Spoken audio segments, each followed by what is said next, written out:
I guess, do a summary of what happened last time. We made it to what was the name of the Magville, which was that little kind of put together treehouse like city structure in the swamp that Rusty took us to. We found out some more information that there's a balance in creatures. There's Dano the Earth. We think they're dragons. They could be elementals, but Dano the Earth Dragon, I'll call it for now. Cassera the Water Dragon, which is the first one we ran into at the very beginning that sent the tidal wave. Sid the Air Dragon, and Aid the Warmth or Fire Dragon. Apparently there's been an unbalance between them. Our group is trying to figure out what was going on. So we got some information. Things got a little messy with Tommy drinking some not great stuff. And then we ventured out deeper into the swamp, where we kind of ran into a barricade that stopped our ship. And that's where we got ambushed by a giant frog and some frog people. And we had a little battle. One of our characters almost got swallowed. And that's kind of where we're picking up, as at the very end of last session, these 3 wood tree-like creatures stepped out and approached us. And we're not quite sure yet if they are friend or if they are foe. So I'm gonna flip us back over to the D&D scene. Everyone's kind of still chatting and talking. Like I said, we were running a little bit behind, but I think for the most part, we're about ready to go. All right, we're here. Hi, everybody. Hi. Hello. All right, let's get it. Guys, we basically come back into our last session to give a quick recap from the last day. Our team found themselves holed up at Magville Swamp, where they were met with a collective of would-be heroes for themselves, saving them from Shellberg during the last session. They met their friend Rusty. Some people knew him as Dusty a wee while ago, but his name was actually Rusty, as it turned out, changed between sessions. So Rusty, Xeris, and Molly as well were characters we were introduced within Magville Swamp. We were given an introduction into the potential threat to the ecosystem, to the entire world, with regards to the balance of the elements that we found, especially since Cassera's attack that completely wiped out Shellberg. They're taking care of other survivors such as Jarvis and his family. Claude had entered the main room with Xeris, Rusty, the rest of the team, to figure out exactly what they believe they need to do next. And they believe they need to find their way to the forest or earth guardian known as Dano. With that there, they decide to settle down for the night. Unfortunately, a particularly ill Tommy, and followed up by a particularly ill Claude,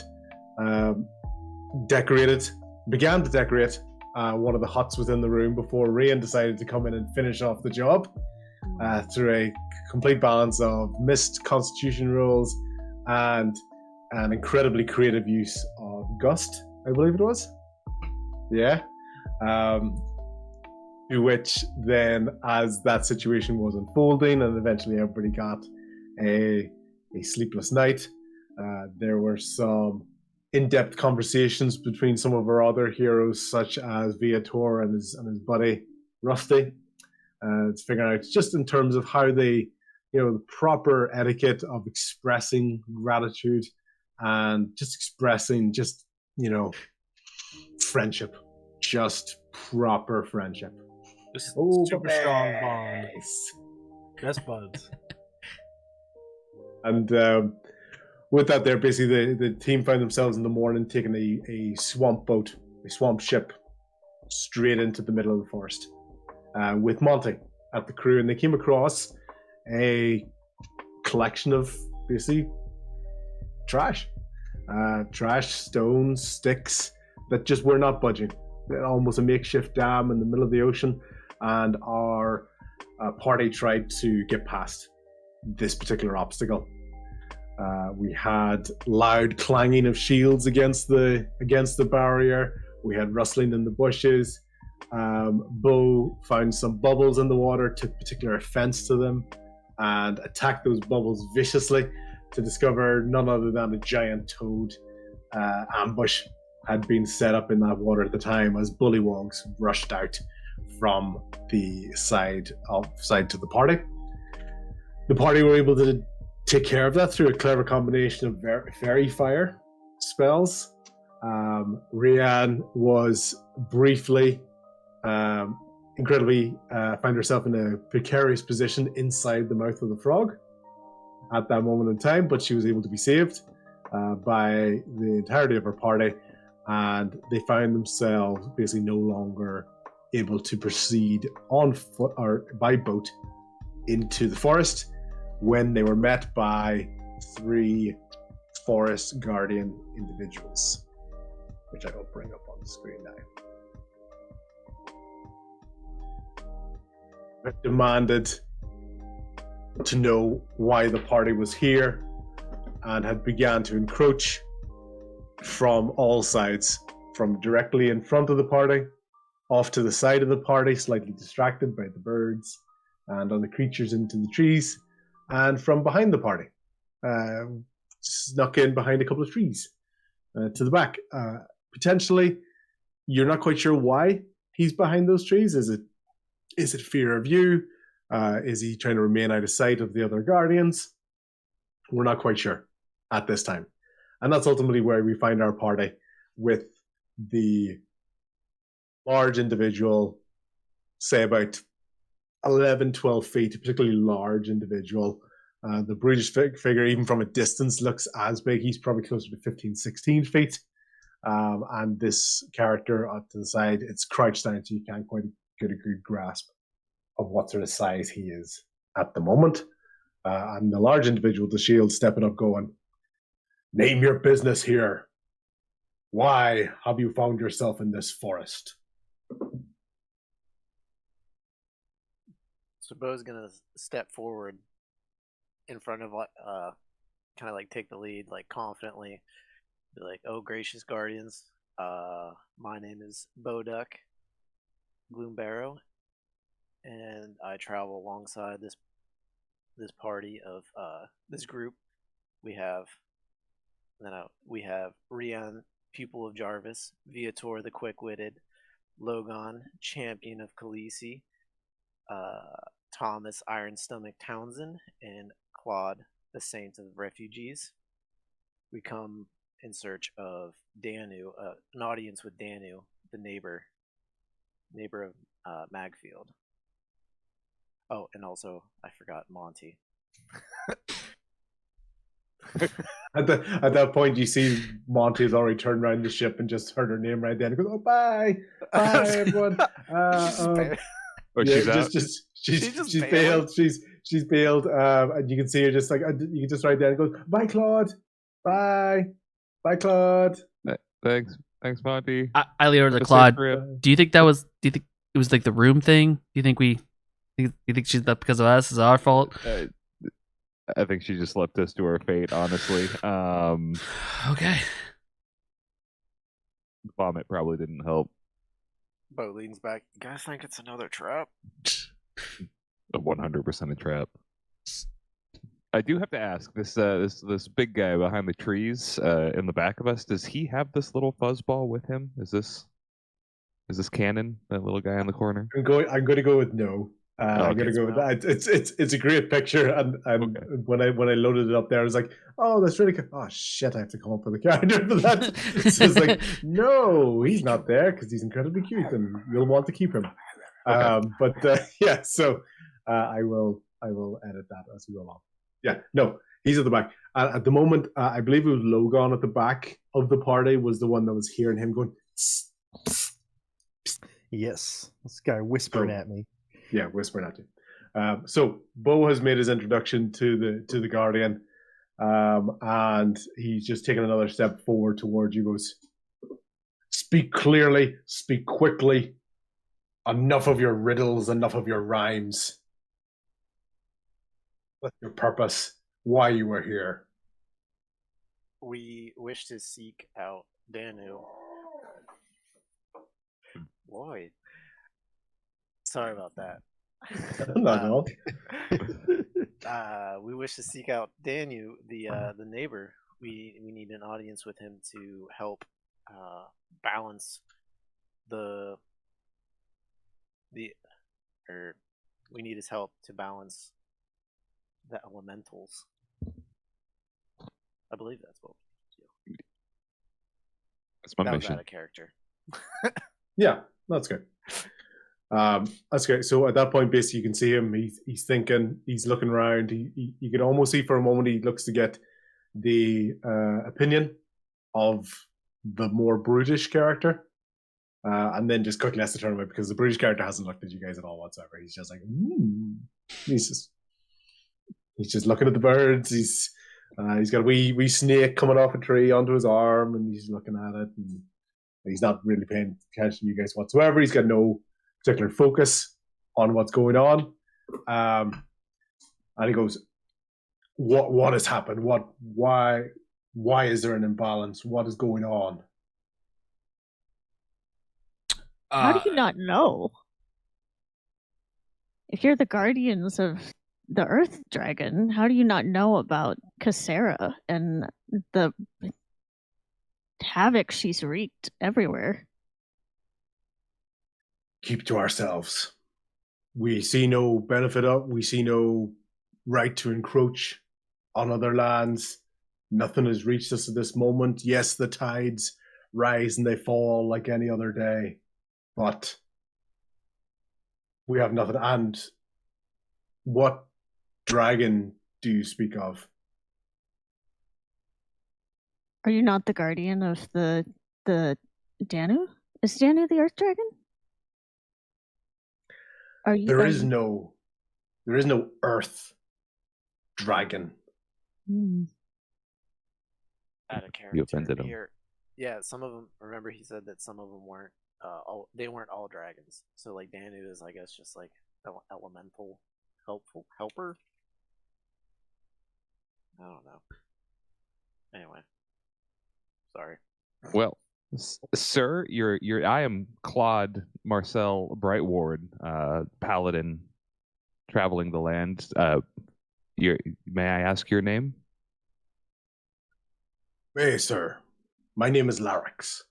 Larix, it is a pleasure to meet you. We witnessed Cassera, I believe Danu's sibling, correct? Wipe out about a third of our town in a rage. We were kind enough to be rescued by these nearby swamp dwellers and led to believe that perhaps Danu could help us calm whatever is causing Cassera to rage. We're looking out for our kind. Our purpose was not to encroach, but we do fear there will be another attack if something's not done. He's definitely taking a look at you. Could you roll a persuasion check for me? So D20.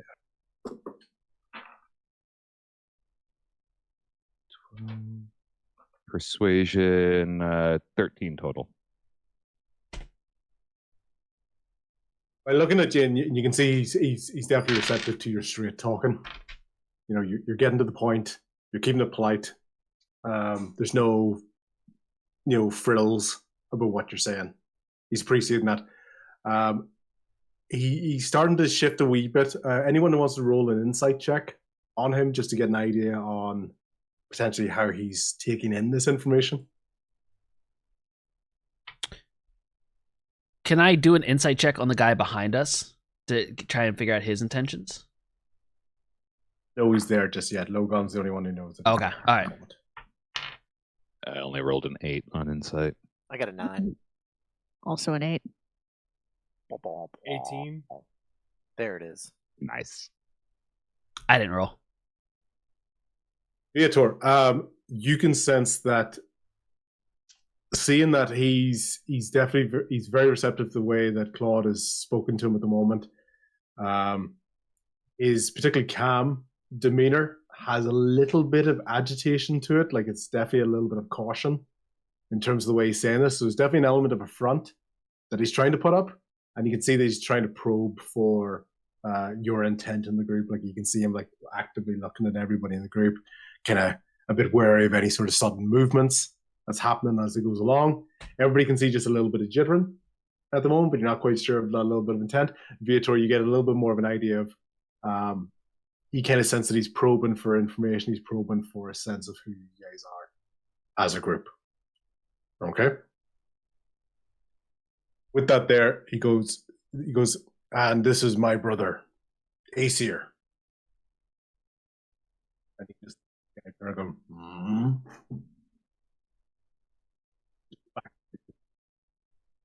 But when he turns around, the stomps that he makes towards you are massive. They're rippling the water. There's a massive amount of movement. Trees. You can see he's trying to dodge trees because maybe there might be an animal in there, but there's not. It's a big stomping thing. You can't really help.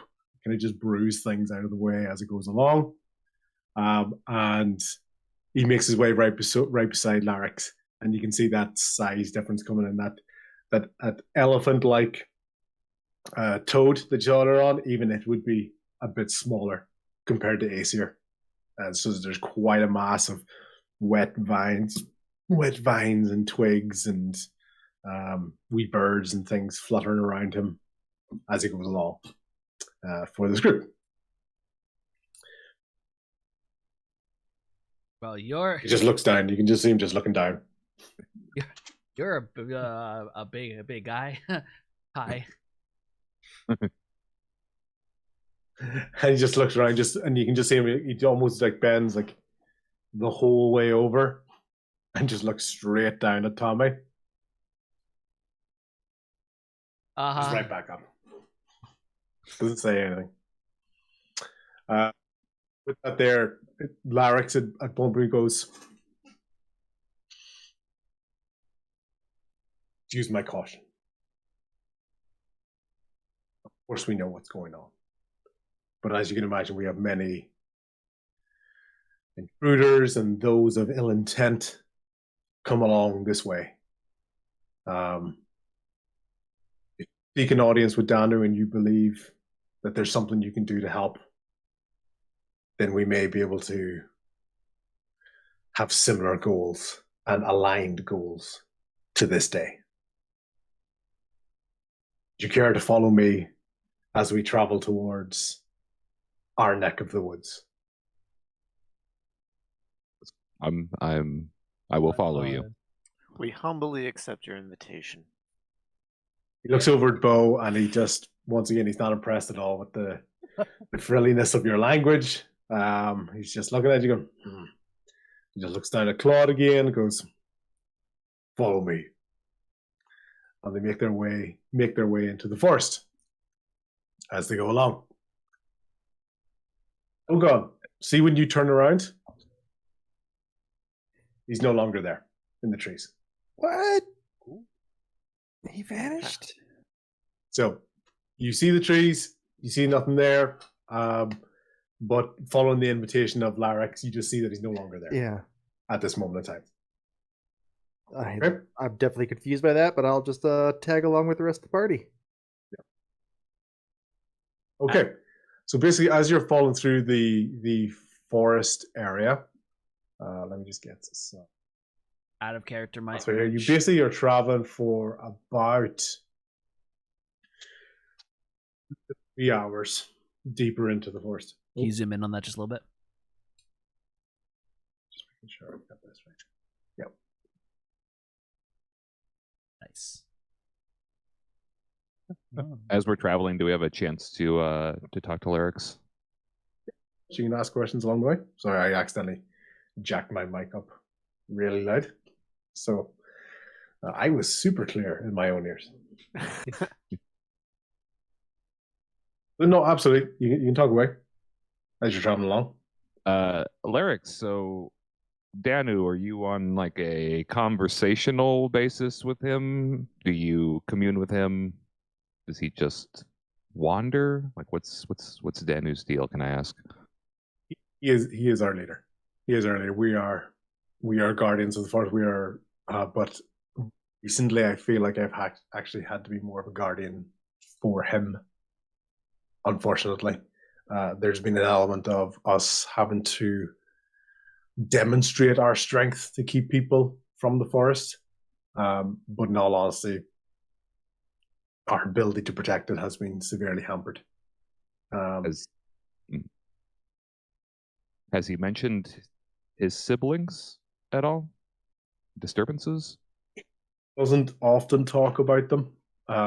It's, as you can imagine, it's generally more of a leadership role, so he doesn't normally let us involved. But we do know of the history of those lead elements, and it's really a case of, yeah, I just haven't seen him like this. You know, it happened quite suddenly, probably within the last sort of, day or so. If it was something else, we weren't quite sure what had happened, but definitely in the last day or so, he's become significantly weaker. And speaking of Kisera, seems to align with that, but he hasn't informed me of what's happening at this time. So something may have affected everybody at once. Some events. Yeah, or yeah, but all I can speak of is for the forest. All I can speak of is for Dano. Has the nature of the forest changed at all in the last day? The creatures, or no, thankfully, at the moment, in terms of the ecosystem itself, no, it hasn't been visibly affected as of yet. But Dano, as you can imagine, is the embodiment of that. So it's more of it seems to be a personal thing for him, which puts us at threat of being able to protect the forest altogether. Is his brother Asir? Are they like both walking in the front and us following, or is Asir like a little further back? Asir's definitely at the back, but Okay. You can tell it's he's following, but it's definitely a case of he's quite easily distracted. And it's like he's not saying anything, but it's like a fox will go by and he'll let it run over his foot, or a wee bird will be in the tree and he'll let it go on the shoulder. So can I do a little perception roll on him to see if he is if he thinks he's protecting as well, or if he's just a follower of his brother, wherever his brother go, he goes, kind of thing. Absolutely. So I would do insight for that. Insight or perception, that's fine. Insight or perception will just tell me how I can sort of describe it to you, depending on the score. So whichever one you feel is higher, I want to. I'm going to go with perception. I got a 14. Yeah, you kind of get the feeling that he is traveling more along this road because it's been well tread. Like the path you're going on, you can see lots of sort of big indents of where probably, if you had to come across this without them, there would have been these large indents in the ground that you wouldn't know what they are, but you can very clearly see that they're probably his feet, with an element of the path of Larrick's, as well, with his shield and his staff, etc. So this is a well covered path for them. You get the feeling he's probably there because Larrick's is there. So so it's like every so often if he gets stopped and he turns around, he'll see Larks, and then you'll see he kind of comes up at the back of your group. So, Asir, do you find yourself protecting this place often? Tommy really just wants to speak with this. Like, he wants to see if this guy will speak to him at all. He's so it like just thinks he's like just wants to hang out with the Seers. Yeah. So he looks at you. He senses the tone of your voice. There's a wee squirrel on his hand, and he reaches the squirrel down towards you. It's right in front of your face, and he's looking at you. He watches the squirrel, and the fact that the squirrel runs into your hand. Could you do an animal handling check for me?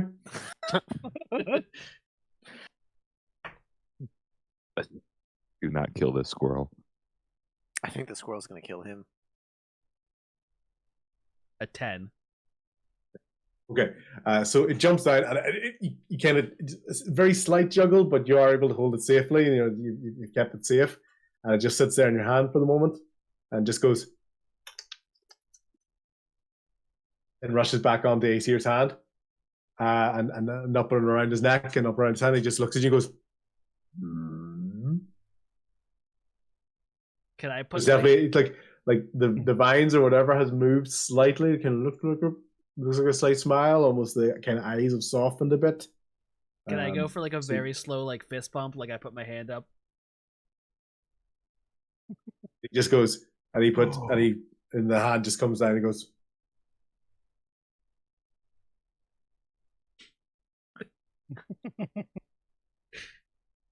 All right, I just smile and keep walking along. Okay. Cool. Anything else anybody else wants to do? Can Logan do a check to see if that guy's still following? Mr. Whispers back there? Yeah, so for you, I believe, let's go with an investigation check. Investigation or survival, whichever one's higher for you. I rolled a 19 in investigation. Yeah, cool. As you're going along, every so often you do hear the wind rustling and the trees rustling, and very, very faintly, every so often you do hear maybe like an additional maybe twig breaking or bush kind of being pushed aside to your, let's say, behind you to the left. So if you were facing north, I'm not picking a direction, but if you were facing north, this would be your sort of southwest 7 o'clock position. So there's definitely a few sounds there at the back. Aesir doesn't seem to be paying attention to it. At the moment, there's too many wee birds and bees and other wee critters to look at as we go along. But Logan, yeah, you're definitely sensing something is back there. You can't see what it is, but I imagine that's probably the assumption you're making. All right, so But yeah, there's Logan's definitely just aware that something's following. All right. Yeah, you're aware something's following. At the moment, you're the only one that knows that. You're there because you were actively looking for it.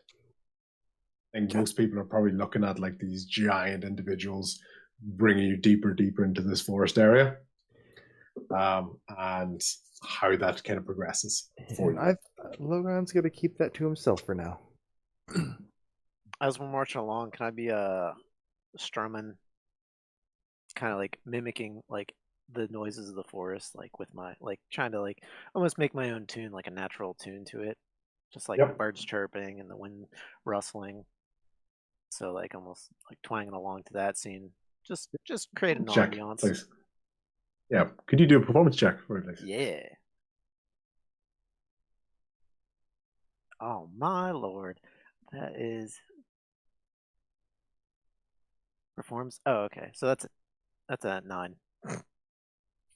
Okay, cool. So you are definitely picking out some of the notes in the forest, and some of them are blending really, really well. Every so often, maybe the odd note here or there. Experience in this sort of an area, and obviously you can mimic quite a few of the sounds, but there's definitely the ability for Larix to kind of look around and realize that music is being played, like something external to this situation is happening.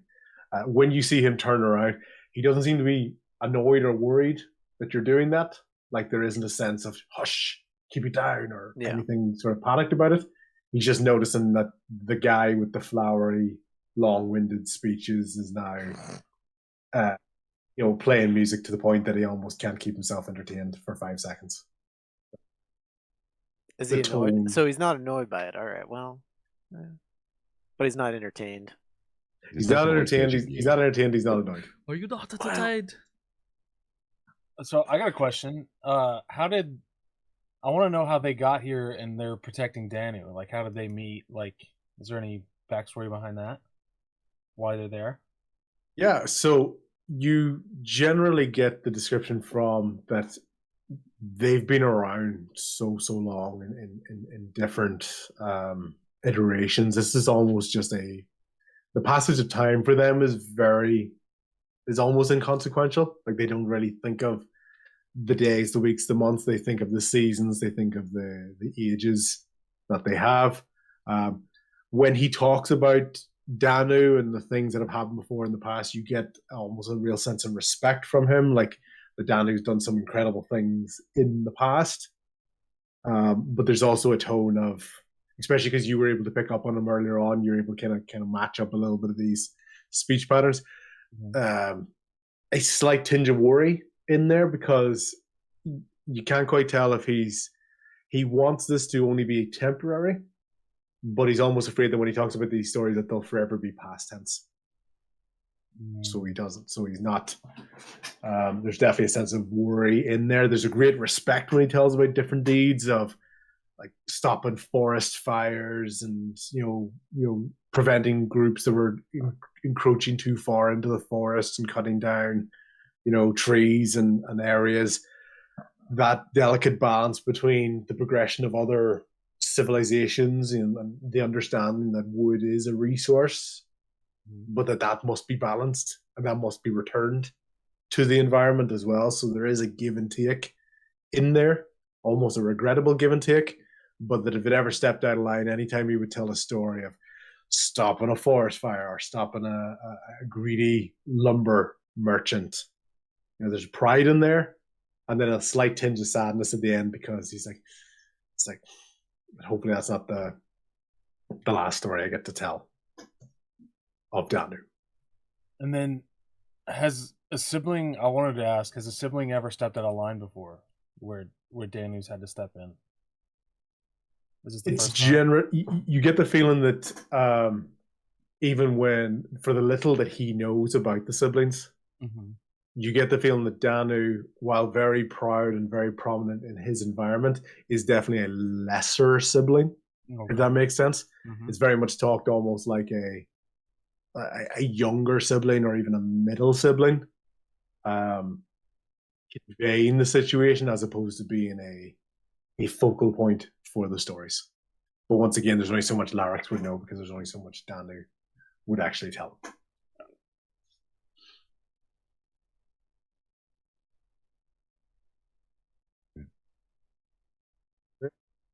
As we are progressing along, we eventually turn a couple of corners and there's some awkward looking trees kind of blend along each other, and then just at a certain moment, whenever you turn a corner, all those trees actually seem to align into each other into this sort of an opening deep within the forest, and you can see within that there's a slight shimmer, the opening of this tree, and Larix has just continued to make his walk straight towards it. Anyone else who's following him can come straight there. Or anyone who wants to stop and take a look. It seems like Larix is not surprised by this. Aesir is not surprised by this. In fact, he's more surprised that a badger kind of came out because it's not quite that time of the day. So he's like, this is cute. It's like, it's a bit of a surprise for him. And very, very brief moment, he considers chasing the badger, but then boom, boom, boom, boom. But then, of course, the badger runs off and gets scared, and he looks a wee bit sad. It's all right, big guy. Next time. Claude uses divine sense to just detect if there's any celestial fiend or undead anywhere, just in the mystical element of whatever is around them. Yeah. You can sense a power or an energy there. It does feel closer to celestial, let's call it goodness, natural goodness in there, as opposed to any sort of a form of a threat that you would feel at that moment in time. But you don't sense any beings. There's no sort of individuals or enemies in that case. And Claude shares that with the party. I don't sense anything malevolence about this area. Seems to be all right. Baser's cool going in. I'm cool going in. So I just want to say, I noticed all that stuff that Thomas was doing with the big guy, and I just want to say, I'm starting to become more comfortable around Thomas and lightening up a little bit. Okay. So I noticed that. Good. Good. Can I do a? I don't know if it. Can I just I mean, these big guys aren't afraid of this entranceway and like what's going on. But can I like do a perception check or like just make sure everything's like there's no traps or anything that we might fall into or I don't know. So I'll give you an idea when it comes to that and when it comes to those sorts of roles. So I don't mind kind of what you go for, but the type of role gives me an idea of what way it gets answered, right? So Okay. you would potentially get different information if you investigated something, like actively looking. Perception is more of a feeling. So the answer is described as like a feeling. Well, Insight is like looking at something going, I'm not quite sure if you're on the level here or not. So Well, I was thinking like since it's like very nature and like they're all nature oriented, I was just wondering if there was like if I could do like a survival check to see if there's any like natural hazards. the roll, yep, go for survival or go for a nature check, whichever one's higher for you. That would be a 21. Excellent roll. Yeah, so as you're going along, you're seeing lots of sort of root systems coming through here. There's just rocks and moss, and you're getting all the indications. Any sort of your travels have taught you a lot more of these natural skills that you have, for example. So moss growing on particular sides of the tree, sort of any damage to bushes to give an idea of if there's animals or tracks to be had within this area. All of this seems particularly natural, but whenever you do see the trees, you do see this shimmer. So there's nothing really else there to sort of discover, but there's definitely a little bit of a shimmer inside this opening of the system here for the trees. So not much else to say there, but that's sort of what you're feeling at the moment. You get a pretty confident feeling on that assessment. Did Larix already go through? He's basically right at the open way. He's almost looking back at anyone. He's kind of hanging back. He's looking back at you almost as an indication that he's going to go that way. Yeah. So it's up to you if you want to ask him to walk through so that you don't know it's a trap, or if you want to go in ahead of him. Obviously, he's opening it like it's like you're being invited. It's up to you. What do you want to do? I'm gonna go ask him. Like, is this the entryway to Dano, to see Dano? This is. Are we allowed? Are you gonna lead the way, or are we have a private audience with him? I know. I will accompany you. I will introduce you. So I've acted as your guide to this way. I will also be your sir. Well, thank you. Well, may I go in? Of course. Please enter. Right. If I don't get a sense of danger, I think I'm gonna go ahead and I trust these guys. We got a good insight on them, right? Can I? Anybody else? Well, I'll head let in. anybody else do stuff first. Can I reach my hand up and see if Asir will hold my hand? My gosh. Yep. But I'm gonna roll a strength check, Shit. and you're gonna roll a strength check. Okay. I got a 14. 3. He does get your hand. He does get your hand. A little bit more enthusiastic than you'd want him to be. And unfortunately, you're going to take 2 points of damage. Oh. Okay.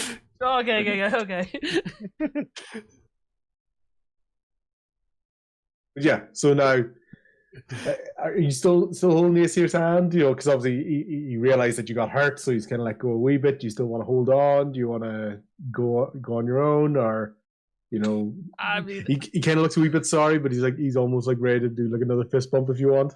Giant fist bump. I'll fist bump, but I won't hold a hand. I'll fist bump with the opposite hand. Yeah. Okay. Be rude to pull away. I hope you don't hurt his feelings.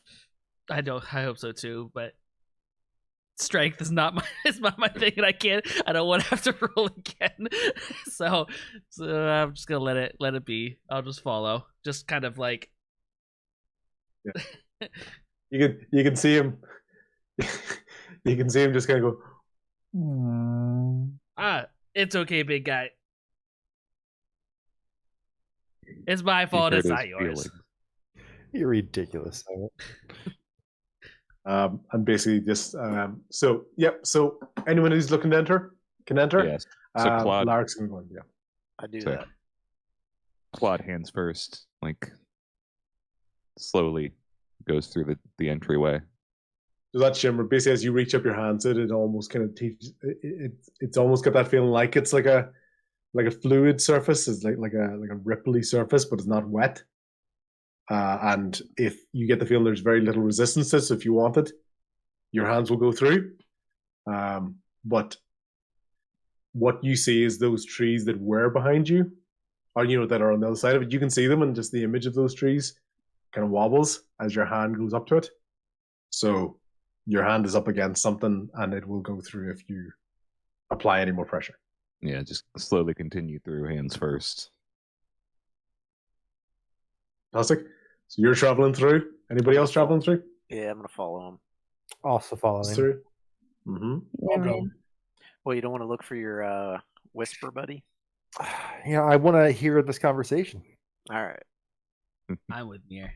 Or Seer, sorry.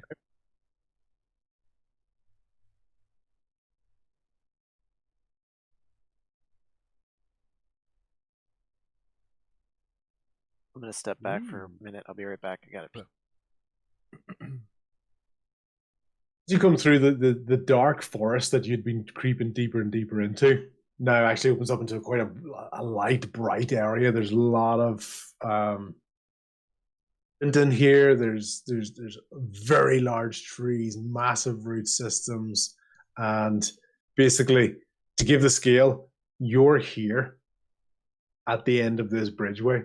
So this is a bridgeway across a massive waterfall, lots of rocks, and based on an opening that continues to these branched over areas. So it's like an encased bridge of really old, solid, intertwined vines and leaves and root systems have created this platform all the way into this large, basically this large dome area. Larix just continues along. It's tall enough for him, and it's strong enough even for Aesir to stand on. Like, these things don't move when you stand on them. That's how solid they are.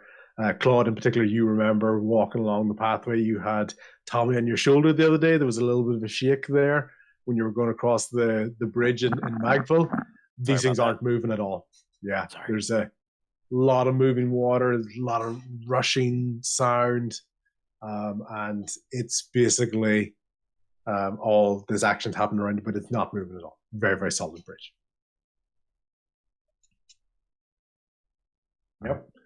So basically, as you were to continue along this bridge, you'd open up into this sort of domed area, almost just as a natural sort of habitat, natural sort of entryway, and it brings you through to an opening in there. Sure. Birdie. As you were starting to come across, you started to hear whoosh, whoosh.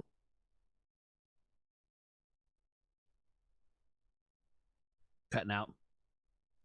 Okay, cut out, yeah. Yeah. Anyway, Sure. lots of whooshing, the similar sounds that you'd heard earlier on first, but they're much louder now, and you actually are getting the movement of the air as well. When you're in the forest area, when you're at Magville Swamp, it sounded like oddly distant. Like you could see some of the air, but the sound had like an odd distortion to it. That's why you couldn't quite pick out exactly where it was coming from. But ultimately, you can hear the intensity of this area. This is exactly where it was approaching from. And the opening to this, you then see above you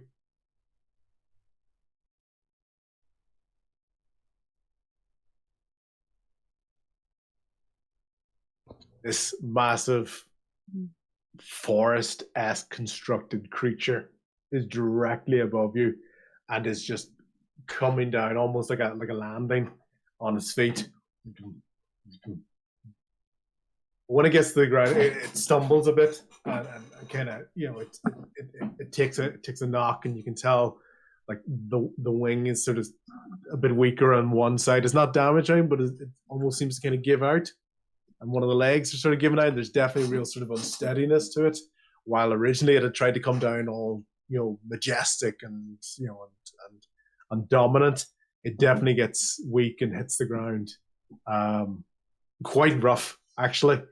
And Larix begins to make its way towards this creature. As you're standing there almost in amazement, this creature kind of creeping down, you can then see the form of this creature starts to shrink. And it's closing. It's like the wings cave in on themselves. Everything gets small. Everything gets very tight, and it starts to drop down and drop down and drop down. And now left in its place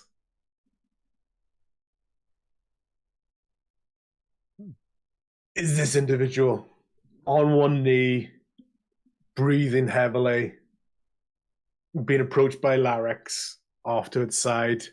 Larix tries to lift it up, but at that moment, this entity, takes its arm away. First time it tried, like it's trying to stand up as straight as it can. It's trying to puff out its chest. It's trying to give up a real impression of power and dominance and strength to these basic guests or potential foes. It doesn't know, but it's been brought. There's less of an obvious hostility because, of course, it came in with Larix and came in with Aesir. And we ultimately, they aren't fighting, so still trying to create a good impression here as it goes along. But it's definitely trying to present a front at the moment. So he seems kind of like weakened, I guess, the way he kind of like stumbled in. The way the dragon came in, like definitely wasn't a smooth landing for it, and he even took an extra couple of seconds to get up. So he was there on one knee. He took an extra couple of seconds, but then sort of tried to catch himself on and lifted himself up. So he's standing up at the moment. Very large individual, probably somewhere between the size of Larix and Aesir.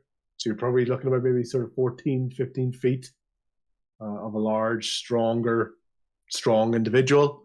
Very much a crusty bark-like skin, wood-like antlers, basically sticking from its skull, glowing yellowy green eyes looking towards you, and just trying to state your business here.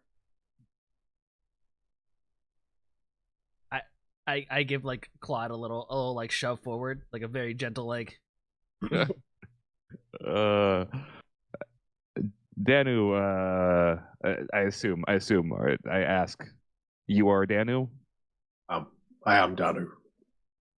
We are an adventuring group. Shit, we don't have a name. He introduces himself. I'm Claude and Marcel Brightward. These are the companions I'm traveling with, and we were recently, I don't want to say victims, but we were in the Bermuda trifecta when about a third of the city was wiped out by what we believe to be your sister, Cassera. That moment on his face, there's a painful connecting of dots in his head at the moment. Like, let me guess, within the last 24 to 48 hours. Yes, you felt something. Yeah, it's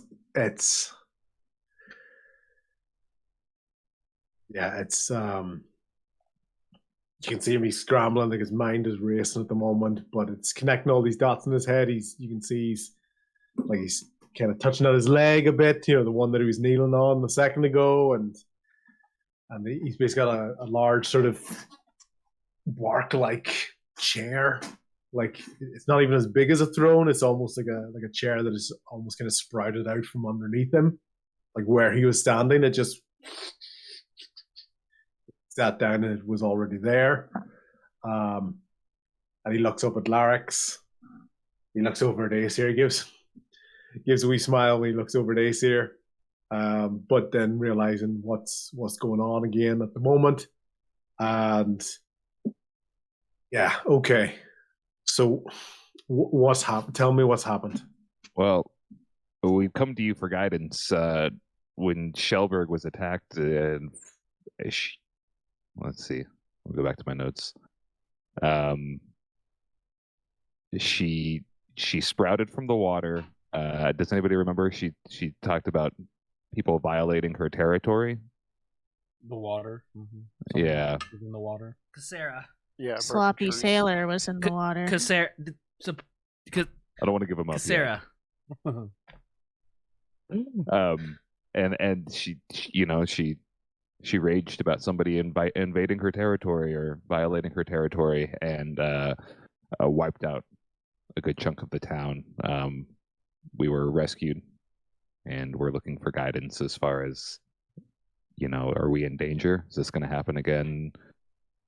So was she? Because we've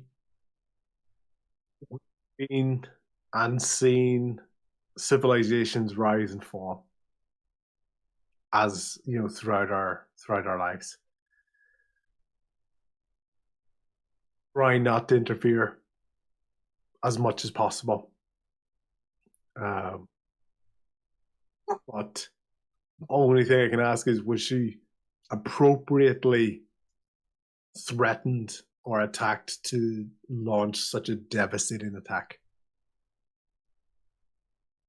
Appropriate is the word, because of course I've intervened at times in protection of the forest, but it is always a fair and just, equal and opposite reaction to the environment and to what has been happening. So only thing I can ask is, what she did it seem appropriate? Appropriate? No. She Getting out of wiped the out way. a whole town center, and my clan has been wiped out before by dragons. What is appropriate to you? Certainly not that. And my condolences for your losses in the past. I understand, given that information, possibly a dragon form was inadvertently insensitive to you. As you can see, we are not actually dragons. There are physical benefits to being a dragon. You intimidating size. It works well with the lore and the superstitions of life as we are around it. But I am no dragon. Have you ever seen a dragon? A forest dragon before? And he's almost like a little bit proud when he says it, like, see that thing? Have you ever seen that before? Like, have the dragons that you've fought before in the past, have they been, like are they just reptilian, or are they actually, because you wouldn't have seen another dragon like me before. No, they did not look like you. So while we have an impact on nature, we also must let nature run its course. So while I'm not here to protect or defend or excuse nature, there are dragons. Yes, there are dragons. Unfortunately, you've had interactions with them before, but they are bestial. They are mythological beasts. I am not one of them, and neither are my siblings. There's a form we take. They serve a purpose, but it's not the same type of dragon that you've unfortunately encountered before in the past. But I do wish my condolences for your clan. All I can say is, not all clans, not all groupings, not all family units are as close as what yours might have been. What? Oh. I'm not. Bows have I'm kind of swords. speechless. Yeah. Yeah, I was yeah. gonna say, What yeah. are you? I was gonna Yeah. say, Bo. He's gonna go up and be like, Danu, my name is Bo. We spoke with Xerix in Magfield, the elder there, and he gave us a rundown of you and your siblings. And when he described y'all, he described you as almost equals. But seeing you come down from your perch, landing here, what was it, Cassera was much bigger, and not only is our civilization in danger, I do believe, talking with Xerix, that you and your siblings are in danger, and that is why we sought you out, to get your help as well as your other two siblings. Understand your concern. And I agree. I do unfortunately agree. I do believe that this is escalated to a point that is far beyond the simple machinations of as all as it is, just life. Just mammal life as we know it.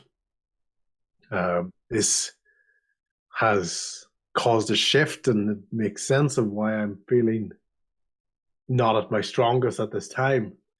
I think the only way to restore that is to be able to bring us together, and to be able to bring myself and my two other siblings together, and we ultimately must tackle this head on, because I believe that Cassera seems like she's far beyond the point of any sort of rational and reasonable explanation to wipe out an entire town. Like, don't get me wrong, like, humanoid life has encroached on my territory and those of my brethren many times over. But we're simply there to push back, to reset, but not to encroach, not to dominate like that. And this must be brought back under control. Don't know what has happened. Something else must have happened. I'd love to be able to say that I have a bigger part to play in this. But unfortunately, when it comes to the elements with our backing, really are two key elements in this world. I'd love to say that it's earth, but it's water and it's air. Without land, but if there was still water and air, without land, there'd still be ice to live on. Without fire, but if you had water, air, and earth, you'd still have mountaintops. Taking away any one of the other two is the devastating and frankly unthinkable collapse of this system that we cannot let engage. I know that there's myself and my fiery brother Aid. They're within closer distance. As you look towards, there's a large. I actually built him his home in the mountain. I believe you would call it a volcano. That's the home that I created for him. I mounded the earth for him to be able to reside, or else he would just scatter and unfortunately destroy the world the way that many youngest siblings do. They get free reign and they have a destructive, almost inconsequential attitude to what happens. But when it comes to the real balance of this system, it is going to come down to our sisters Cassera, and it is going to come down to our sister Seed. So it's SIDHE. My thought is that Kisera has ultimately worked her way to her power, that to take control of this dynamic, to become the dominant element in this world. She talked about the water being her domain. She'll have the entire world underwater. Does she have a grudge against you? Is she what? Seems like she really has a vindictive personality. She doesn't like to share, is probably the worst and most simple and callous way I can describe it. I don't understand all of her true motivations. Oh, she I sure could shared a understand lot why of she would. water. I could understand why she would want to do that. I'm kind of the one that's in the way. I was the one that came third before, but they were the twins, air and water.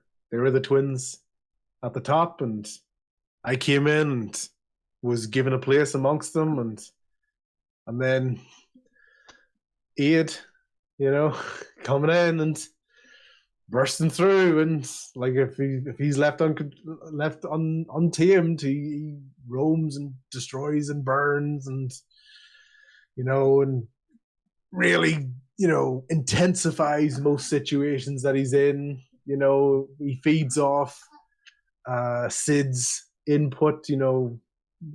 She's really able to stoke his behavior. So I know that he would basically follow her wherever he goes. Never really got along with Kisera for obvious reasons. They don't quite mesh. And yeah, I think it's a case of I think based on what you're saying with Kisera, it seems like it's going to need all three of us to be able to restore this and to actually bring this back into a working format. I got it charging the laptop here, so if you guys want to chat for something, just see me one second. I got some shit to say. I'm like, I'm just about to like start to eat popcorn. So who's gonna throw Tommy under the bus? Oh, I'm not throwing Tommy What? under the bus. Yeah, What? I had we the really thought. should save him. What?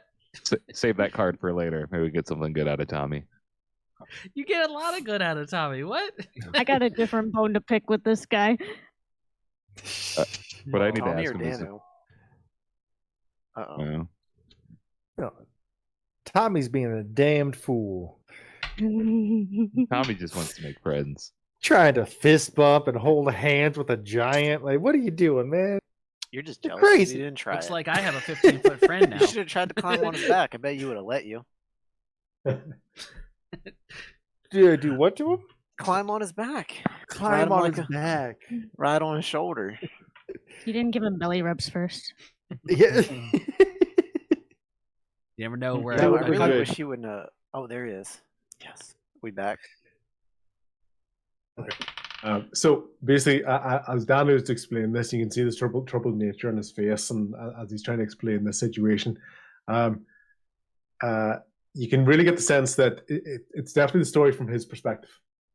So he's got slight pauses in there and slight twists and turns in terms of how he's describing things and an element of how he's describing it. But that's his basically main premise at the moment, which is that if anyone was going to step out of line, he's not surprised that it's Kisera. He's definitely given the indication that between them, it's definitely Kisera and Sid as the twins, the first two, and him and Aid come in later on. They're definitely like the third and fourth sibling in this scenario. They're definitely the lesser siblings with this. And as Dano is almost kind of pacing back and forth, you can tell that he has an idea in his head, but there's something kind of holding him back. There's definitely an element of can't just he's standing there and he's walking back and forth and goes, but I can't if I could, I would do this myself. But I do need to know that you can be trusted. I need to know more about you, and this is not really a time for words. We need to be able to gather a natural insight into your being. So I would ask if you'd be willing to partake in you would call it a ritual of sort, a cleanse of not only your body but of your mind, so that we may gather a little bit more insight. Because I believe to be able to take on this power, you must truly know a bit more about yourselves, a bit more about each other as a collective. At the moment, I see 6 individuals. To take on this threat, I believe we're going to need more of a aim for the challenges that you have coming forward. Because although I've accepted you into my domain, I know that I know he's not going to accept you easily, no matter what you say. You know, he's just got that temperament. He's not going to accept anything easily. And Sid, for the journey that you need to take to be able to reach her, the very, very top of one of the largest mountain ranges, just where the air gets thin and you can really commune properly with her, you're going to need to come together as a group. Dano, to be frank, I feel that you need to go on this spiritual journey and grow a pair. Oh, You damn. talk about earth and fire not being important to the whole of our existence and just air and water, but earth brings life and food to our environment, and fire cleanses as well. It goes through and it will cleanse the earth, and the earth comes back stronger and brings more food. Yeah, you can't. You're do ice. being super weak to your sisters and not standing up to them. I don't have any faith in you helping us rather than us helping you. Tommy looks at Seer and goes for the handhold again. He doesn't like awkward fights like this.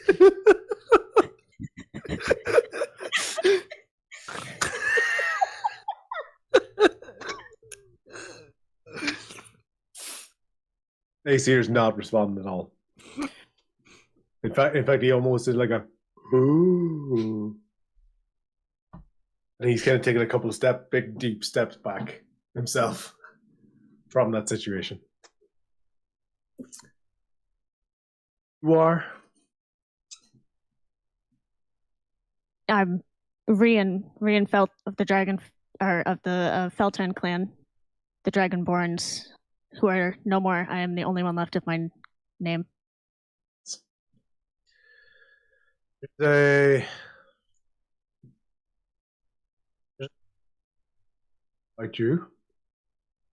One that, if I sense things properly, has had a more direct impact on proceedings than I had imagined. I had began to sense this aura for a while, and now that you're here in front of me, I believe I understand why. And you talk about my responsibility for the situation, and I would look towards you for your situation.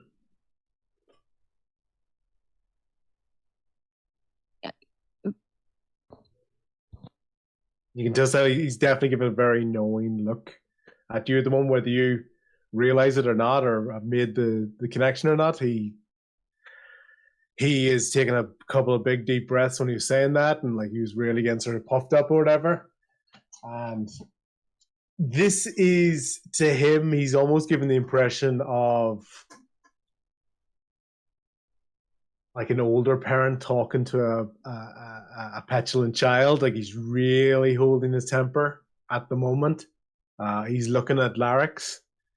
Larix is taking a moment. He's just sort of brought his shield and his spear up at the moment, and he's right arm in arm beside Danu. He has not taken very well. My responsibility. Yes. We are taking responsibility. We've been seeking you out to help our people. Roll perception for me.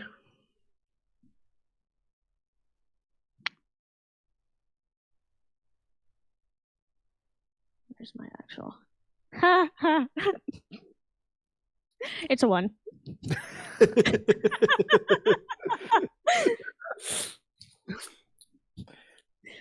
mean, you In already that went pretty moment, aggressive against him. in that moment, he's taken a step towards you, just one step towards you. The seat of the chair that was behind him, those vines have sort of just seeped back into the ground. And while previously you'd given the impression that this was a strong one, like when he walks towards you, there's almost a pity. Now, as he looks towards you, it's like you know that you believe what you say, and there is. I'll give you a practical reason. I could have just struck you down, as you say, and just wait for the next adventuring party. You see those doors there? I'm safe here. I'm a guardian. I step out that doorway, and I'll look after that whenever I want, whenever I can.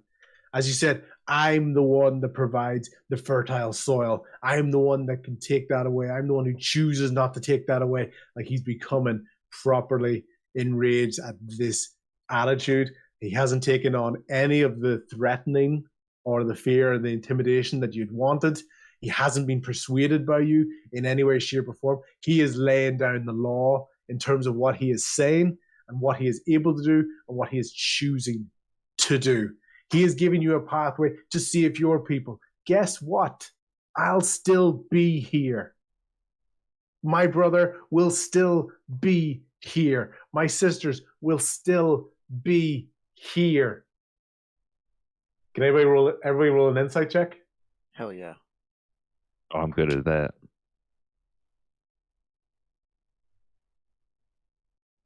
Tommy Fuck. rolled a 12. 21. Fuck. 9. 5. 11. 16. Rian? 21. Rian? Yeah. Who got 16? I did. Viator, yep. So you had a bit of a grasp as well earlier on from looking on from Lars.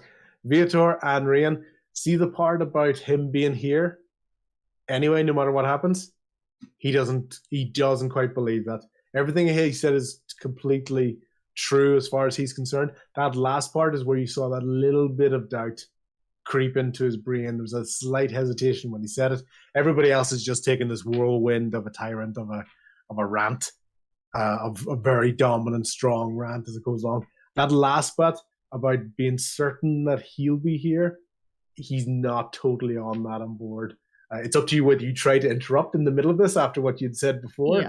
Yeah. But you now get the feeling he doesn't totally believe that. He thinks it, and that's why you had to roll quite high to do well. He thinks it. It's not as certain as everything else that he said before. You're definitely ignorant, Danu. If you think you're still going to be here, there's obviously a connection between Cassera growing power yesterday and you losing power. Do you think you can stand on your own 2 feet in this way and protect this beautiful glade that you have shut yourself into and pretend that nothing else in the world is happening?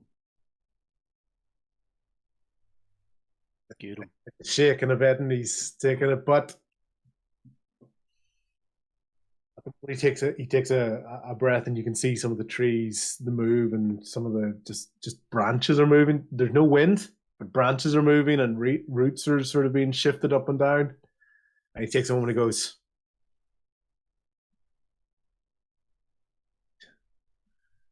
I can't do this alone. I won't be able to do this alone. I can't even maintain a dragon form for long enough. Is that what you wanted to hear? I can't do this. I couldn't do it. I couldn't even do it when I was at my full strength. If I was at my full strength and she was her normal strength, I still couldn't do it. And now you're saying she has the ability to wipe out entire landscapes just like that? I need help. And I apologize if it came across that I didn't need help. It doesn't necessarily need to be you, but you're here now. I don't see anyone else walking through these areas. And I know you, Ryan. I can feel it. You are part of this. I don't know why. That's why I'm You're just trying as to be straight. important as well. Is all I was trying to get you to hear as you've spouted so many excuses. The earth is just as important to the balance of all the elements. You can You got me. stand You got with me your at sister. you got me at a weaker moment, and I will be there for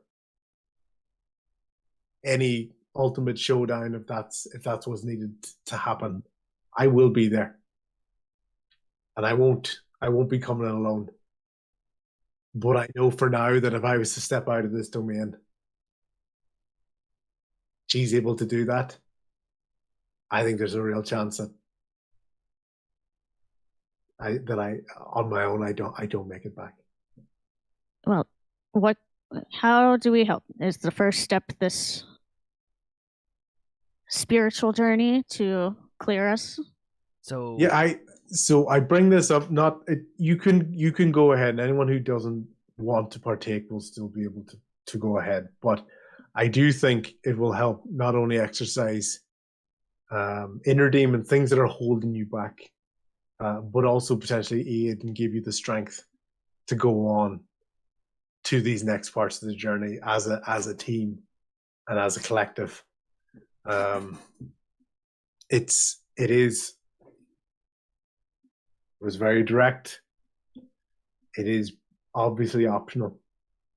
Is it going to help us come together? Because it sounds like we need to come together. Yeah.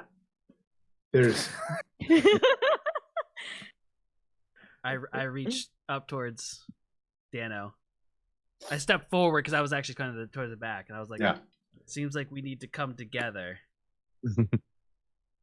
That moment, you feel like one finger of Aesir, who's kind of just on your right shoulder, like the opposite of your arm, and he just kind of just pulls you back a wee bit, just like.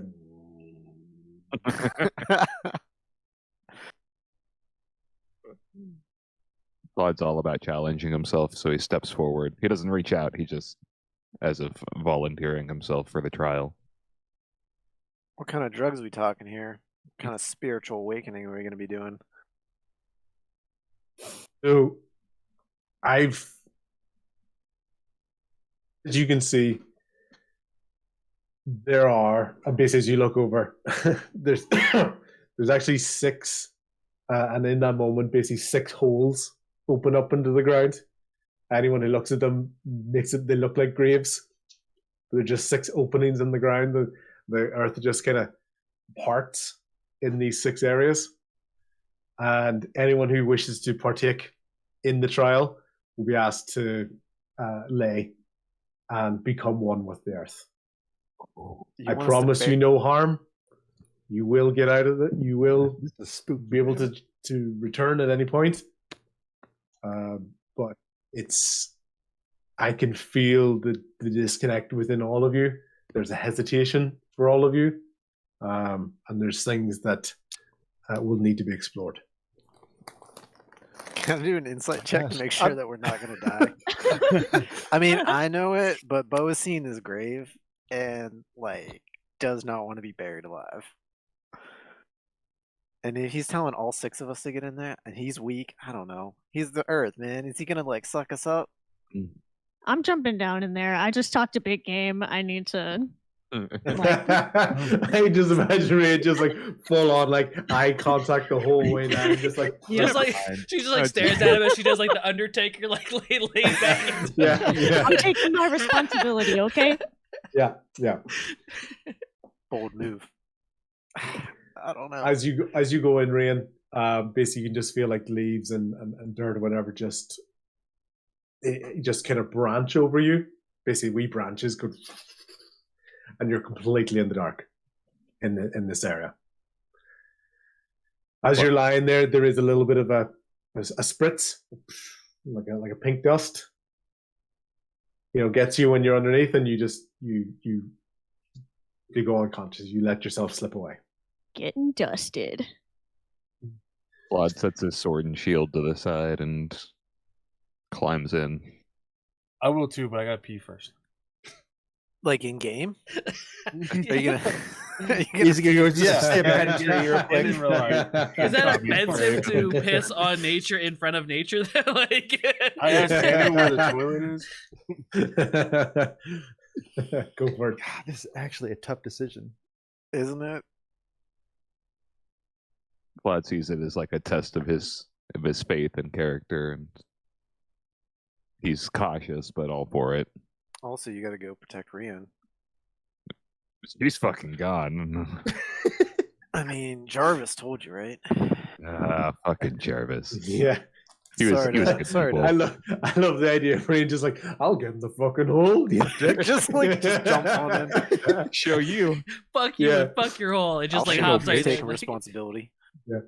Or you think I won't get in the hole? I'll get in the hole. I'll get in the hole all day. All day, son. bye hole, bye son.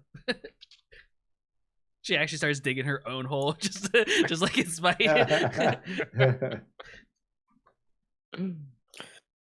All right. Boat sees that Rian got in there. He's, you know what? This isn't the craziest thing. So he's gonna set his trusted banjo outside of it, set it down, and get in the hole. He's gonna lay down.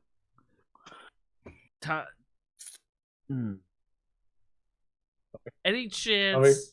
Like, I'm more like Dano. Is there any could I not do the top? Like, could I just be like in there without the top part at all? He senses it. He goes, What do you say? yes. I Yes. kind of Wait, give we up. don't have to be buried alive? here's As that. you saw from Rian, she just got covered. So it's more about the darkness. He goes, but you do need to block out the light. You need darkness. There's a sensory operation required to be able to create this true connection. Oh, I could blind you. No, thank you. I was I'll just trying take- to help. Sorry. I give a look. from the green from that green. He goes, I could blind you. Yeah, you're ready. All right, Tommy's gonna get it. Take his duster off, get in, and put his duster up over his face. He thinks that'll work. That covers enough of the darkness for you. In That covers Tommy's enough- head, it does. That creates darkness for you. Yeah, So this is entirely optional for us, right? entirely optional. Logan is going to just lean against a tree and keep an eye on. He's going to make sure that his party members get out safe, and he's still skeptical of this group. good choice. I regret going in the hole. Okay, Viator. I'm in there. I'm going. Yeah, everybody's in. Right. I got some demons. Everybody- to fight. Everybody, roll a d20 for me, please. And, Everybody but Logan is in. Everybody, 16. Just like a random, or is there anything? just to it? d20. Just a straight roll. Yeah. I got a 5. 2. a 3. A 2. And Rian. 17. Is this gonna be a wild ride? This is definitely a golf roll. Has to be. I Okay. hope so. It's because Okay. you didn't fully submerge. Okay, Rian, basically in the darkness. So you've been taken up into this darkness. And you've got this little bit of a spritz. Everyone who's lying in there got this little pink mist in your eyes. You all basically fell unconscious. Okay, Rian, in that moment, you basically open up your eyes and you find yourself on a secluded beach. Okay, you're looking around. You have a recognition of this beach from before. There's a familiarity whenever you feel this beach. You feel the wind in your hair.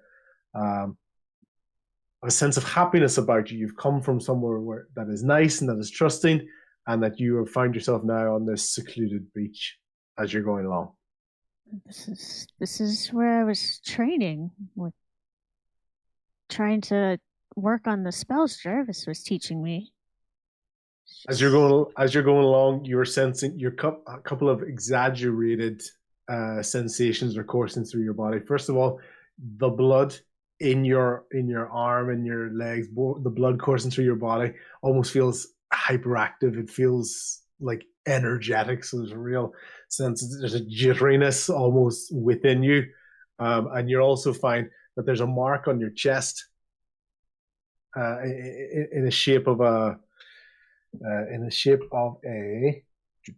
Apologies. I believe it's a talon that's burning on your chest. Like, it's really painful. Not only is there blood coursing through your vein, there's a sensation, a shape of a talon that's burning on your chest. But you've almost become accustomed to that, but it's a little bit fiery at the moment, especially as the blood is coursing through your veins as you're going along. As you come across the beach and you're practicing your spells, in the distance, you see that a blue figure, a blue silhouette, is walking away from you on the beach. This seems very vaguely familiar, very, very deep memory. Yeah, so there's a sense of remembering this, but still having control in this moment in time that you can do that. So you try to run, and as you're trying to run, you don't seem to be getting any closer to this individual, as this individual just walking away, just one foot after the other, not facing you whatsoever, until unfortunately you trip. You fall, land face first in the sand, and as you look around, the blue figure is no longer there in front of you, but you have this ominous sense to turn around. And as you turn around, in that moment, you see the massive jaws of Kisera come straight towards you, and you wake from your trance, terrified.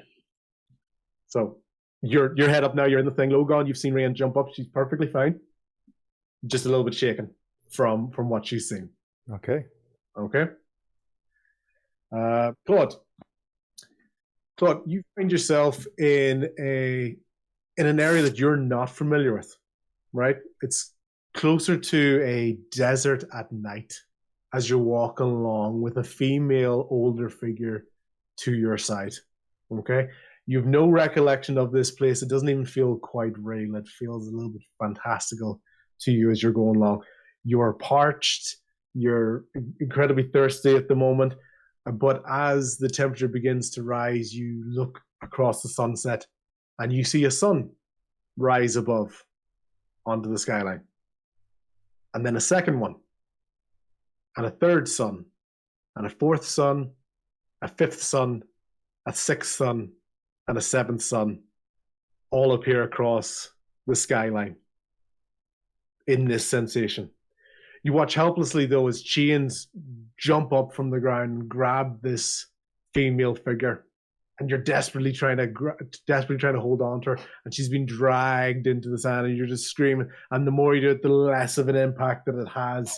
And you're on your knees, you're crying out. The female figure is gone, ripped from your life. You've no idea what to do. And as you look up towards the skyline and see these 7 celestial symbols in the air, you cry out, and from the heaven a shield symbol appears in the sky with a large letter H on it, which you know, even in the dream, to be Helm. the god of protection. You've made this moment of this beautiful blue, light blue, almost turquoise shield in the sky, and you begin to feel settled knowing that you have a purpose. However, the shield begins to crack in the sky. This dark, spectral longsword crashes through the shield and is plummeting towards the ground, straight towards you. And just as it's about to reach you, you wake up.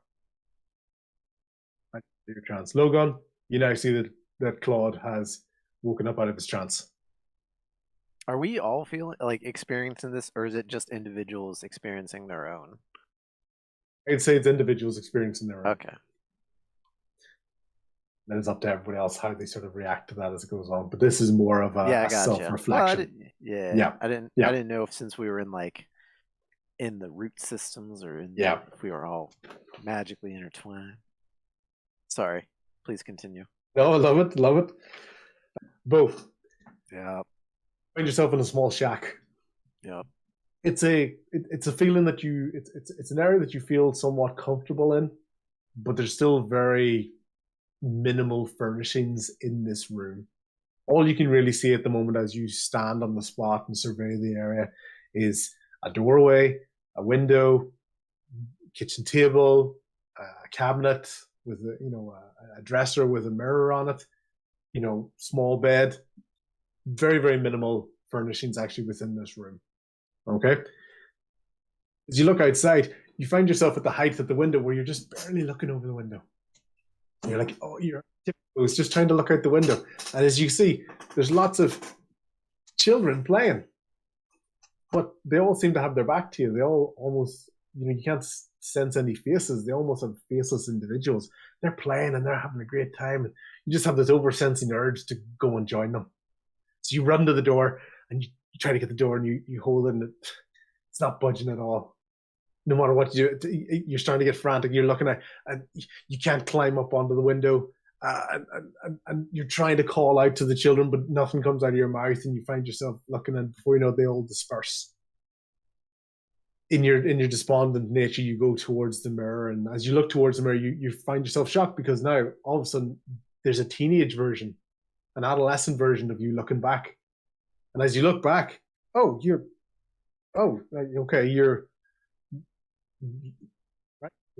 no longer in the height of a child, and the door is open. So you turn around, you rush towards the door because there's music outside, and there's a party atmosphere. There's a large circus across this area. There's a large open expanse. There's a pond in the middle of the area. There's music. There's bunting. There's food, but nobody's there. Like, where's all this activity? You're the only one that's here, and this carnival, this parade seems to be just constantly out of reach for you. It's at the other side of this water, and even as you make your way towards the water, you look down into the water, and before you know it, what? And now you're middle aged. Now you're actually older than you are now. You're looking at it going, where's this time going? What's happening? And as you look across the water, there's the form of an attractive woman at the other side of the water. You can't see her face, but the long flowing hair, the beautiful dress, is something that's it's your attention. You want this, and you rush around the edge of the pond. But as you run around the pond almost seems to grow in size. It's getting wider, and this track that you're running, it's creeping forward, and you're never ever getting there until finally, even just before you get to the woman and try to touch her on the shoulder, your knees give out from you, and you look down, and your hands are withered, and they're old, and they're bony, and you touch your face, and they're all old and bony, and your teeth begin to fall out. And before you know it, you just begin to collapse and crumble to dust, and then you're back in amongst the world.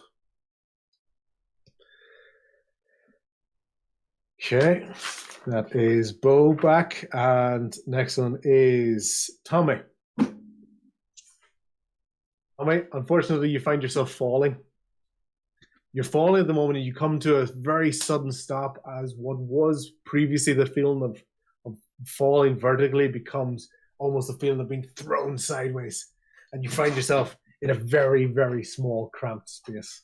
Very small, cramped space. And the door shuts behind you, and you hear padlock, and angry voices. That's what you're doing again. And the only thing you can feel in that area is large barrels. There's large barrels, and there's so many barrels in there. As we're going along, you see the emblem on the barrel. There's no light in there, and you just have this constant feeling of being trapped and helpless. And every time you look around, there's so much dark, and you're starting to feel small, sharp slaps on the back of your leg and the back of your arm and across your back. These swipes, you don't know where they're coming from, but you know you're feeling old scars and old pain points starting to flare up again. As this is, and in this moment, you almost have a guilty feeling. You're like, I probably deserve this somewhat. I just don't know why. I don't. Why? As you're going along, and before you know it, you're able to close your eyes, and just as you're screaming out in pain, you open up your eyes and you start to feel air in your face. You're in the front of a boat. Air's going through. There's seagulls in the air. You're looking out across the water. You start to feel calm again, like this is where I'm supposed to be. But storm clouds start appearing out in front of your boat, and they're racing towards you. The water getting rocky. That you're starting to get a bit unsteady, and all of a sudden you feel a very sharp pain right in your spine, like a sharp blade, a sharp feeling, like something you've been facing, that feeling being stabbed in the back, and you start to hear a roar, a massive squeal. And as you turn around, a massive boar charges towards you, howling as it comes towards you onto the ship, and it gores you right in the chest. And as it takes its hook out, your heart is just beating on this boar, and you fall off the boat, and you're now sinking deeper and deeper and deeper into the waters. You're out of your trance. Oh, that was awful. It was awful. After seeing Tommy arise, Logan feels comfortable and goes and lays down in one of the. I made After you comfortable. Tommy comes out crying, and now you're happy. Yep, good. My job here is He's alive. That's all that's meant. That's good. Good. Okay. Viator, as you come about, you find yourself based in a woodland area. First thing that strikes you is an incredibly intense smell of burning in your nostrils. And as you look around, you see huts and trees, and there's so much fire. There's destruction, there's wailing, there's screaming. You're hearing a name that you have not heard in a very, very long time, and you almost feel like you no longer recognize it. And this name is being called out to you and called out to you, but you are no longer responding to that. And as you're going along, as you rush into this area, you're trying to find anywhere to desperately help as you go along.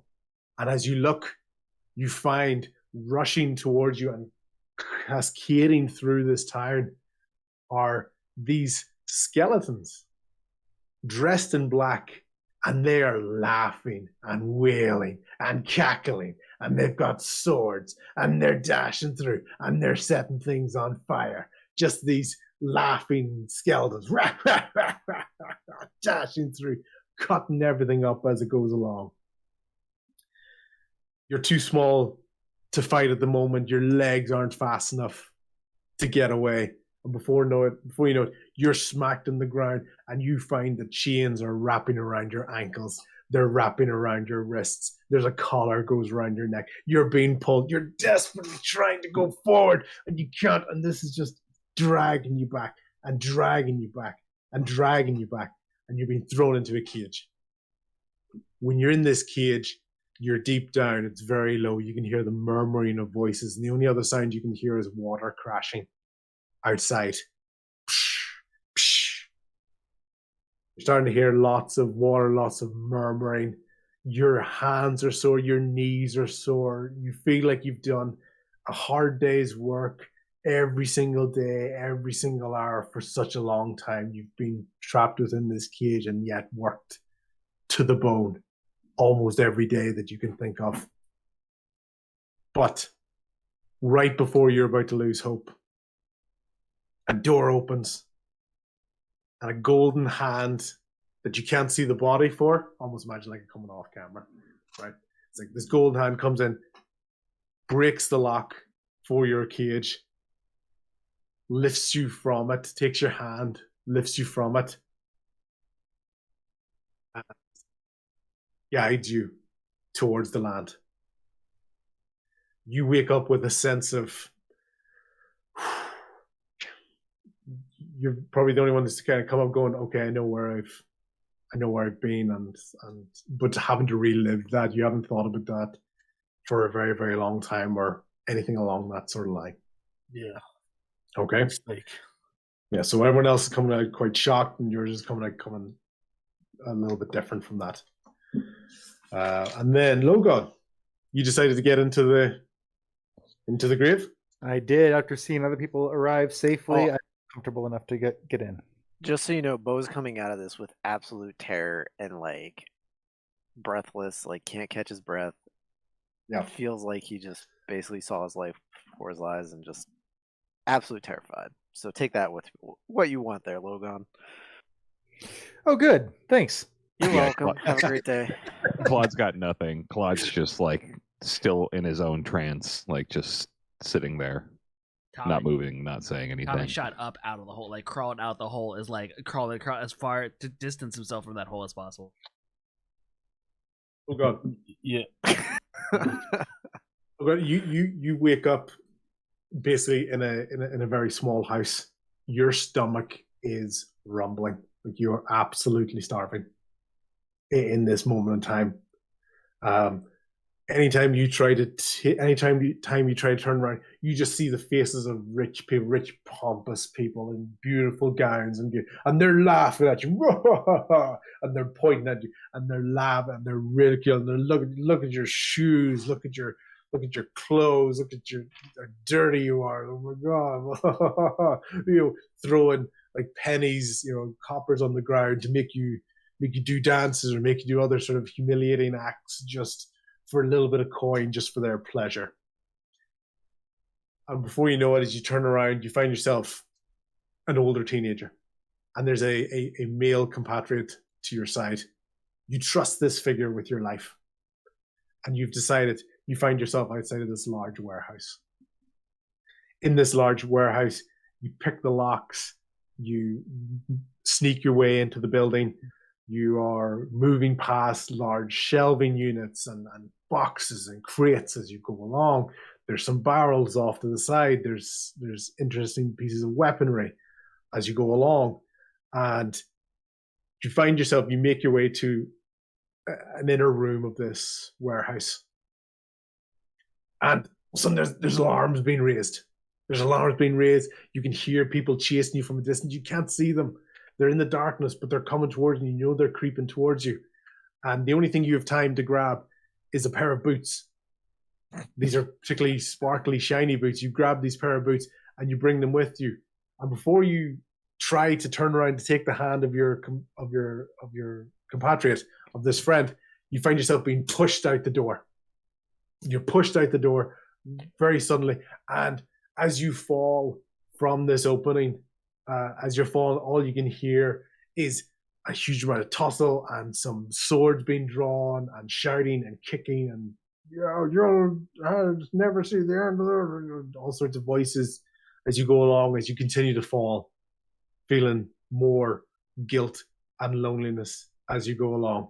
As you find yourself falling, you've almost turned yourself over and you're upside down now, you're looking downwards. And every so often as you're going down the wall of this warehouse, you see a symbol that looks like two W's on top of each other, just repeating in your head, and just this shape as you're going down. Repeat it and repeat it and repeat it and repeat it. And right before you're about to hit the ground, smack, and you're out of your chance. All right. Can I say with me, like, on the surface, I'm trying to look calm, but I just feel a fire inside of me, and I just remember why I'm fighting.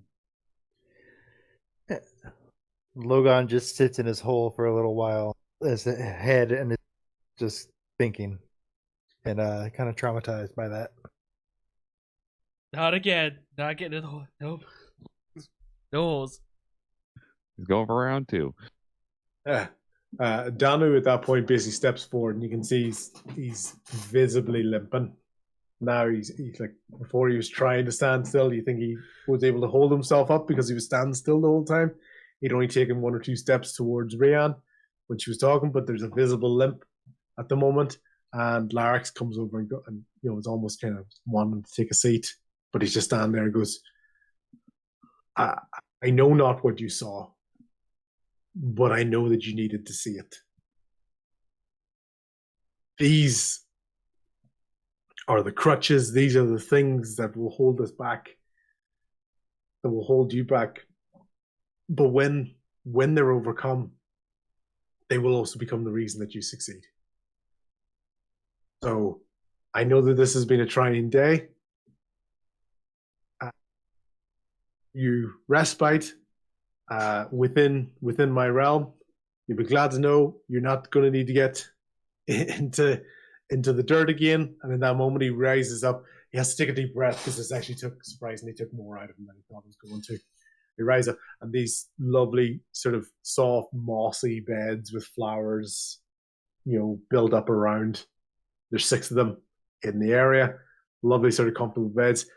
There's a table that sprouts up made out of wood, and there's almost basically almost like a smorgasbord of food and natural berries and edible fungi and along that sort of line. That would be there for anybody to eat that they wish to, but will ultimately lead to restoring you after this troubling exposure, and will hopefully help your journey going forward.